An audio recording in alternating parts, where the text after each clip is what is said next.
ನಗರದ ಶ್ರೀ ದುರ್ಗಾಂಬಿಕಾ ದೇವಿ ಜಾತ್ರೆಗೆ ಸಕಲ ಸಿದ್ಧತೆ.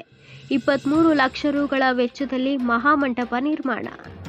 ಮಧ್ಯ ಕರ್ನಾಟಕದ ದೊಡ್ಡ ಜಾತ್ರೆ ಎಂದೇ ಪ್ರಸಿದ್ಧಿ ಹೊಂದಿರುವ ನಗರ ದೇವತೆ ಶ್ರೀ ದುರ್ಗಾಂಬಿಕಾ ಜಾತ್ರಾ ಮಹೋತ್ಸವಕ್ಕೆ ದಿನಗಣನೆ ಆರಂಭವಾಗಿದೆ.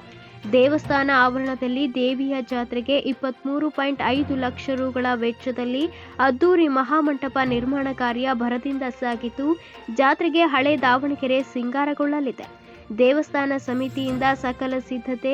ಕಳೆದ ವರ್ಷಕ್ಕಿಂತ ಈ ವರ್ಷದ ಮಹಾಮಂಟಪವನ್ನು ಅದ್ದೂರಿಯಾಗಿ ನಿರ್ಮಿಸಲಾಗುತ್ತಿದ್ದು, ಕಳೆದ ಬಾರಿ ಮಹಾಮಂಟಪವನ್ನು ನಿರ್ಮಿಸಿದ್ದ ಸಾಗರದ ನಂಜುಂಡೇಶ್ವರಿ ಡೆಕೋರೇಷನ್ನ 12 ರಿಂದ 15 ಜನ ಮಹಾಮಂಟಪ ನಿರ್ಮಾಣ ಕಾರ್ಯದಲ್ಲಿ ತೊಡಗಿದ್ದಾರೆ. ದೇವಸ್ಥಾನದಿಂದ ಗಣೇಶ ದೇವಸ್ಥಾನದವರೆಗೂ ಮತ್ತು ಹೊಂಡದ ವೃತ್ತದವರೆಗೂ ಶಾಮಿಯಾನ ಹಾಕಲಾಗುವುದು. ಭಕ್ತರು ದೇವಿಯ ದರ್ಶನ ಪಡೆಯಲು 2 ಸಾಲುಗಳು ನಿರ್ಮಿಸಲಾಗಿದ್ದು, ಒಂದು ಸಾಲಿನಲ್ಲಿ ಪಾಸ್ ಹೊಂದಿದವರು ಮತ್ತು ತುರ್ತು ದರ್ಶನಕ್ಕೆ ಹಣ ಪಾವತಿಸಿದವರು ಮತ್ತು ಸಾಮಾನ್ಯ ಸಾಲಿನಲ್ಲಿ ಸಾರ್ವಜನಿಕರು ತೆರಳಿ ದೇವಿಯ ದರ್ಶನ ಪಡೆಯಬಹುದಾಗಿದೆ. ನೀರಿನ ಸೌಕರ್ಯಕ್ಕೆ ನಗರ ಪಾಲಿಕೆಯಿಂದ ದೇವಸ್ಥಾನ ಸುತ್ತಮುತ್ತ 60 ರಿಂದ 70 ನೀರಿನ ನೆಲ್ಲಿಗಳು, 15 ರಿಂದ 20 ತಾತ್ಕಾಲಿಕ ಸ್ನಾನದ ಗೃಹಗಳು, ದೀಡು ನಮಸ್ಕಾರ ಹಾಕಿದ ಮಹಿಳೆಯರು ಬಟ್ಟೆ ಬದಲಿಸಲು 20 ತಾತ್ಕಾಲಿಕ ಶೆಡ್ಡಿನ ರೂಮ್ಗಳನ್ನು ಈಗಾಗಲೇ ನಿರ್ಮಿಸಲಾಗಿದೆ. ಈಗಾಗಲೇ ದೇವಸ್ಥಾನದಿಂದ 32 ಸಿಸಿಟಿವಿ ಕ್ಯಾಮೆರಾಗಳು ಕಾರ್ಯನಿರ್ವಹಿಸುತ್ತಿದ್ದು, ದೇವಸ್ಥಾನ ಸುತ್ತಮುತ್ತ ಬೆತ್ತಲೆ ಸೇವೆ, ಪ್ರಾಣಿ ಬಲಿ ನಡೆಯುವುದನ್ನು ತಡೆಯಲು ಪಾಲಿಕೆಯಿಂದ ಇನ್ನೂ ಹೆಚ್ಚು ಸಿಸಿಟಿವಿಗಳ ವ್ಯವಸ್ಥೆ ಆಗಲಿದೆ.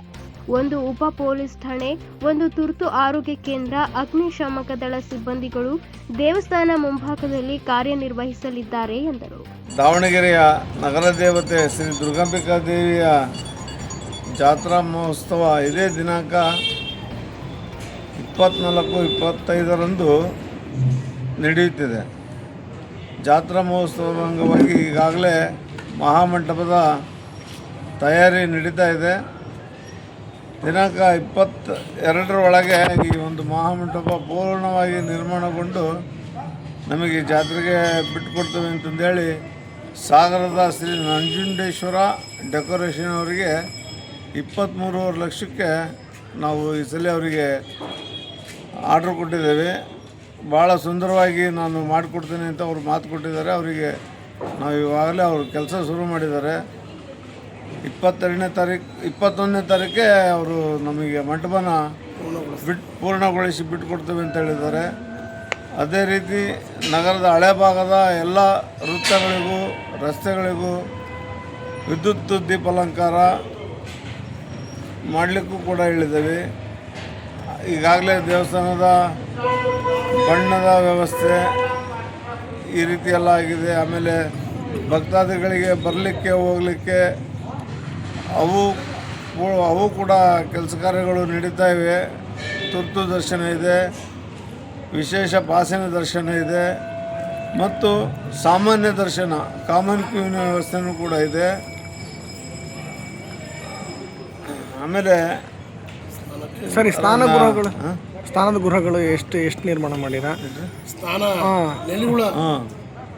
ಆಮೇಲೆ ಇಲ್ಲಿ ಜಾತ್ರೆಯಲ್ಲಿ ವಿಶೇಷವಾಗಿ ಏನಪ್ಪ ಅಂದರೆ ನಮ್ಮ ದೇವಸ್ಥಾನದ ಇದಕ್ಕೆ ಭಕ್ತರು ಬೇಡ್ಕೊಂಡಿರ್ತಾರೆ. ಅವ್ರು ಹರಕೆ ತೀರಿದ ನಂತರ ನಾನು ಬೇವಿನ ಉಡುಗೆ ಉಟ್ಕೊಂಡು ಬರ್ತೀನಿ, ದೀಡ್ ನಮಸ್ಕಾರ ಆಗ್ತೀನಿ ಅಂತ ಈ ಥರ ಬೇಡ್ಕೊಂಡಿರ್ತಾರೆ.